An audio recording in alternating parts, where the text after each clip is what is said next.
La sécheresse de 2003 n'aura pas eu que des conséquences négatives, et notamment pour les archéologues, qui ont vu avec l'étiage de la Loire apparaître les vestiges de ponts antiques et médiévaux. Une richesse qui s'ajoute au patrimoine urbain de la ville.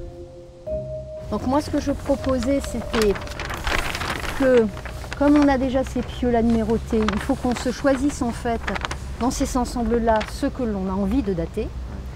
Ce que l'on soupçonne être le pont médiéval, ce que l'on soupçonne être au contraire un aménagement de berge complètement 20e, et puis ce qui est possible de faire surtout en sillage. Donc le plus simple, ce serait quand même de partir, parce que c'est bon, c'est quand même là, c'est tout ce qui est lié aux arches. Hein.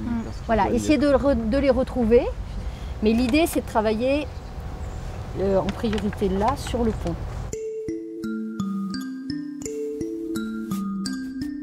On intervient donc régulièrement sur des sites qu'on essaie de comprendre, à la fois des sites qui sont des ponts, des pêcheries, des ports, des pertuis.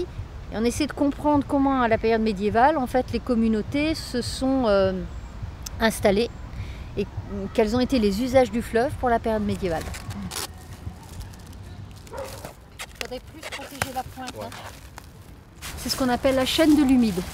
C'est-à-dire que ces pieux sont restés dans l'eau très longtemps, ils sont maintenant dans un autre contexte avec de l'air et donc il faut absolument que jusqu'au moment où ils arrivent au laboratoire, ils puissent rester en milieu humide.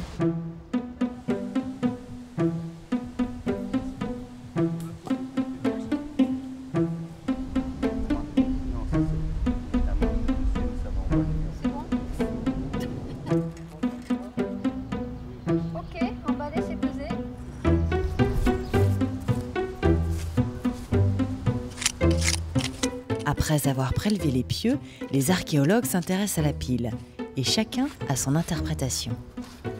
On a ce radier en bois qui est rare, très rare et très intéressant pour comprendre la structure du pont.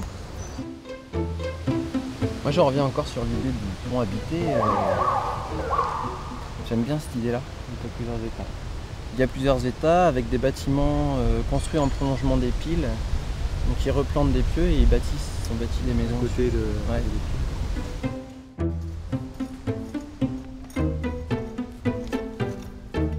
Un pont nous apprend d'une part la construction d'une ville. Quand une ville se construit, elle se construit avec un point de passage obligatoirement. Les axes qui sont choisis pour traverser la ville ou pour aller d'une berge à une autre vont être des points de forte urbanisation très tôt. Après, le pont nous apprend également comment on construit. Donc le système technique qui est mis en place, qui est connu, qui est mis en œuvre en fait par une communauté donc, de charpentiers, de constructeurs au XIe siècle. Tu prends un point sur le clou, je sais pas, ça fera un peu de mobilier quand même. C'est pas moi qui l'ai sorti. Hein. Il est au niveau du pieu. Hein. Relevé topographique, mesures, photos, croquis et prélèvements. 9 cm pour l'épaisseur. L'équipe d'archéologues réunie sous le pont de Fil ne s'attendait pas à fouiller un site aussi riche. Est-ce qu'on aurait une lampe hyper puissante? Moi, c'est le fleuve, c'est les rivières, c'est les notions de paysage fluvial et c'est les notions de navigation qui m'intéressent. Donc, je travaille à la fois donc, sur l'épave, le site fluvial, et il se trouve que bon, jusqu'à maintenant, la Loire, en fait, on n'avait pas trop travaillé dessus. C'est un fleuve qui est difficile à plonger, difficile à prospecter, dangereux. Donc, ça nous apprend aussi des choses sur la dynamique fluviale actuelle et ancienne.